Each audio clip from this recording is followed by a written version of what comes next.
Alright guys, so we gotta untangle this new team, the Tangled Web team, an absolute monster nightmare defense team, both in War and in Crucible. They're being compared as the new heroes for hire, especially in Crucible where you only get those 3 shots at it, and if you're using too much on them, then you're not going to handle, the Unlimited that's also on defense, the Gamma that's also on defense, the Darkhold that's also on defense. It's a defense-heavy nightmare meta. I know it's weighing on a lot of people, so I'm here to try and help you with that. And you know what, without further ado, let's get into it. In this video, we're going to talk about what the 3 Tangled Web team members bring, how to handle them as best as possible. We're going to show a fight with them in War, which I believe is the only appropriate counter for them. And then in Crucible, we'll talk about 2 different methods that you can handle them as well. Well, technically 3 different methods. But let's talk about what each of them brings, starting with Noir. He's pretty basic. He's a pretty basic dude. He's just damage. He's fast. He hits hard. He is the smallest threat on a fresh pull, but he's kind of the pain in the butt on what I consider the safer method. You're going to see what I'm talking about when we get to that footage. Then we have Spider Weaver. Nightmare character, nightmare kit. So many bugs, so many problems. She's not the biggest issue though. The next guy is, which is kind of funny. So what does she bring? She brings that charge mechanic that causes enemies to lose 100% accuracy. She brings a stun and trauma on turn 1, huge damage, permanent kills, barrier and max health for her entire team, and then there's bugs. The 2 biggest bugs right now in her kit are that if she's stunned while being charged, you will continue to miss all your abilities, but she won't lose her charges. This is really only a problem if you use Rogue stun on her, because that is, I believe, the only unavoidable stun right now in the game, and then you're going to lose. So that's kind of horrible. Hopefully you don't have to use Unlimited against this team. I'm not going to suggest you use that, because you're going to use Unlimited either in a mirror match, or you have them on defense, or maybe against Darkhold or Gamma, or I don't know what you're using them against, but hopefully not this team, which is kind of the purpose of this video, to try and give you more options. And then we have the next guy. The next guy is the guy that sets up the Tangled Web team to be that nightmare defense team. What does he bring? He's the fastest character in the game. With 127 speed and speed up on spawn, it's a problem. And it's a problem because his first opening ability is absolutely insane. Sorry, I got itchy nose. Turn 1 AoE buff clear and defense down and slow and 20% speed bar for Weaver and Noir. That's nuts. It's dumb. It's broken. It's stupid. It should have been tested. It should have been, I don't know, Crucible only. There's so much that... War defense, Crucible defense is weighing on me heavily right now. I'm going to let that go. He is the reason most people are sending in burner teams before they try and actually take these teams out. So with that said, let's talk about War. Let's talk about a team that does beat them, but has issues in having to use them. So this is A-Force Doom. This is the only team that also spawns with speed up outside of like Wakandan and Gamma, who you probably have on defense. And the upside of this team is that they handle the charges from her very well, and they handle Dormammu very well. So if you run into Tangled Web with Chavez or with Red Guardian or whoever, A-Force Doom should be your answer. I'm not going to walk you through all the nuances of this fight because that would take way too long. Absolutely practice it. And now let's talk about the problems of using this. And here you're going to see an issue in, I don't know if I actually mentioned this one. One of the bugs for Spider Weaver is you see Doom's basic is unavoidable. His ISO is not. So you see he's missing the ISO attack. It's not peeling off her charges. So that's an example of her stupid kit blocking you but not bleeding charges out, which is the biggest issue that we're facing with her right now. And that's should not be intended. I at least hope so. Forget where I was. So what A-Force Doom can do here is they can help deal with her charges. Doom's bots are also unavoidable. So even though she's charged, see my bots are able to take the Weaver out. And then what Jessica Jones brings to this team with her new kit is she handles Dormammu teams very well, right? We're getting covered in debuffs. Everything that we get is getting flipped, but it's giving Jessica Jones speed and ability energy, and she's constantly cleansing and getting us through the fight. And that's why A-Force Doom is kind of the only answer here. The problem with using A-Force Doom here, obviously, is that limits your counters for Young Avengers, or for Heroes Guardians, or if you use them against Darkhold or Gamma Cleanup, whatever you're using your A-Force Doom for, this taxes that, right? And that's why the defense meta is crazy right now, because there's like 3 good War offense teams that can handle certain stuff, and there's so many new defenses that are coming in and peeling them apart. Underworld's another team people are using A-Force Doom on. So that's a problem, but that's an option you have. I believe that's the only option for Dormammu. Here is now Crucible. So here's the risky method. Take out Weaver. Hero as Guardians do get that extra accuracy from Heimdall, but they're so slow, and Spider-Man 2099 with his opening ability is so dang ridiculous. You see what happens there. But here's what can happen. Magic can happen. Sif lives. With her last attack, she actually gets a crit on Spider-Weaver. Jane Foster and Mighty Thor has offense up now. She got it from Valkyrie's passive, which only has a 50% chance to proc. And then I've been hit so many times that I'm actually going to get a passive from Jane. It hits Weaver. The ISO attack, because I have her to Striker, hits Weaver. And now I can send in whatever team to clean this up. This is no longer a problem with no Spider-Weaver. Not worried about it. I could send in Secret Avengers. That'd be fine. That's the risky method. Here's the safer method. This is what I call the get wrecked method. Send in your 5 weakest characters. You have to send in 5 because it's Crucible.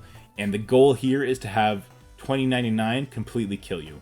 If you, for whatever reason, your weakest characters are all 100 or 200k, and that is not an option for you, pause the game the second this animation goes off and let the game time out. And that is your only other option, because Spider-Weaver does not bleed off her charges on spawn. She will regain them. So now, before we go talk about the sketchy one-shot method, I want to show you how that cleanup goes. So here is the cleanup team, and it has its own problems. Let me just get that last character in there. So, Eternals, Shang-Chi, Loki, Deathpool. This is great, except 4 of these 5 characters, well, I guess only 3 out of these 5 characters now, not farmable. Who knows when, who knows if. Eternals, how long have they been unfarmable for? Deathpool, I believe she's premium right now. Loki farmable, Shang-Chi farmable, that's great, because they are big parts of this team. So this was after a burner attack, mind you. The reason Noir is not a big problem on a fresh kill is because, you know, 2099 and what Weaver are bringing, they're so much more impactful. What Noir does is just kind of damage and bleeds. On this follow-up kill, if he targets your Loki, that could be a big problem. And what else could be a big problem is if 2099 puts ability block on your Cersei, because we only have Loki here, right? If Cersei gets the ability block that he just kind of threw at Loki that killed Loki, then the turn meter rewind that you're about to see does not happen. Spider-Weaver goes before Icarus because she has 1 speed more than him, and you lose. Now, you could get around that by, say, bringing in Emma. So Emma will make Icarus go first, but then you're not getting the defense down that Loki brings that's going to help you. Now, my Loki died, so it wouldn't have mattered, right? I'm going to be able to brute force this because I have fully fledged out Eternals and Deathpool. And that's lucky for me, right? Not everyone has a 7 red star, 7 yellow star, let alone 6 Eternals, maybe not even 5. And now we have Weaver was a campaign character, so she's going to be big. So that becomes a problem, and that's a scaling issue. The Tangled Web team scales better than Eternals do. They're a newer team. It's just the way these kind of games go. So if you're doing punch downs for now, where people don't have these big Tangled Web teams, you can use Emma. As soon as you're doing punch acrosses or even punch ups, you're going to have to use Loki. Now, my Loki died, so he's not going to actually benefit me here. And you're going to see it gets really close because I don't have Loki. If I did have Loki, I would have got defense down on that Spider-Weaver, or at least she would have taken just a bunch of damage before Icarus goes, and then maybe he would have got the double tap and killed her. That doesn't happen. Even Shang-Chi doesn't kill her here, but I'm lucky because the bleeds from Deathpool, I have a very big Deathpool. Again, she's not a farmable character. They're going to be enough to pull out the win. So this is the safe method. This is what I would suggest people do. Unfortunately, when you do it this way, your opponent, he gets a free win, right? But that's also why you're going to have your Tangled Web on defense, and hopefully it's just a wash like that. But the downside of using Eternals here is you don't have them for, say, Gamma, unless Gamma's in room 6, and you can't use Eternals anyway. Anyway, the defense meta right now is crushing people's enjoyment. I get it. I'm with you. But this is something you can do in Crucible to at least answer this team, and then we'll have to figure something else out for the other teams. But yeah, so Eternals here after a nice burner team. All right, now here is a one-shot method that you could employ. Risky, and honestly, with Hero Mutants, I don't know if I would suggest this at all. But what I'm going to do is I'm going to use Infinity Watch with Dormammu. I gotta shave, my mustache is tickling my nose. So yeah, this one has Red Guardian in it, and also the on-spawn taunt from Kingpin doesn't help either.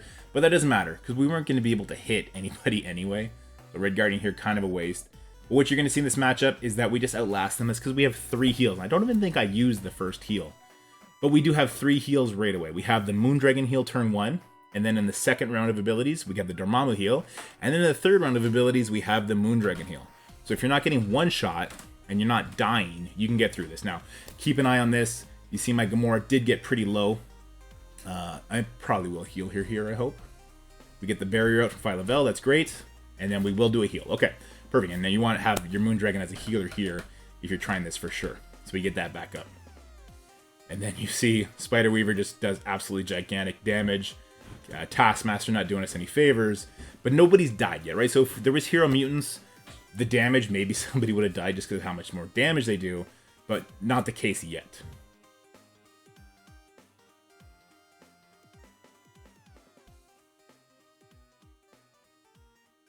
So Adam Warlock going to go ahead and finish off this Red Guardian, I believe. Close to it anyway. And Phyla-Vell is super close. And now Phyla-Vell would be dead if there was Hero Mutants, right? So keep that in mind if you want to try and use this team against Hero Mutant versions of the Tangled Web. That's a problem. Here comes our second heal coming in from Dormammu. We're all at full life again, which is great. Go ahead and take that Kingpin out. And look, that's Spider Weaver, a full health Gamora with defense up. Spider Weaver almost one-shot her. Now that is a 7 red, 7 yellow Spider Weaver, so take that as you will. But obviously could be a problem, right? And now we get the stun. She wasn't charged. Even if she was, Adam Warlock wouldn't have landed it at that point. But now we get it done. And we didn't even need that third heal. So this is the one-shot method. If you're crazy enough to try it, though I do suggest you do the safe burner attack in Crucible. Send in all your weakest minions, then send in that Eternal team you saw. War, just to recap, A-Force Doom, and then we'll figure out other counters that we can use against the Young Avengers, Heroes, Guardians. There's more options there that we can explore. But anyway, guys, I hope that helped. If you have other teams that you've used that are working even better, let me know in the comment section below. Just right out the gate, yes, Darkhold works. Of course, Darkhold is on kind of defense and war. You're probably using them to either mirror matchup or maybe take out Gamma in Crucible. So there's some obvious options. Unlimited does work on them, of course, as well. Gamma probably works on them in war, but not in Crucible. The reason I'm not highlighting those teams is because it's better to have those teams on defense, because it's always better to let your opponent try and mess up than to have an easier one-shot answer, because you're still going to lose out on efficiency, right? Anyway, that's a whole other conversation. I hope this helped you. I hope this kind of alleviates some of that stress when you're facing these Tangled Web teams. And I'll see you next time. Peace.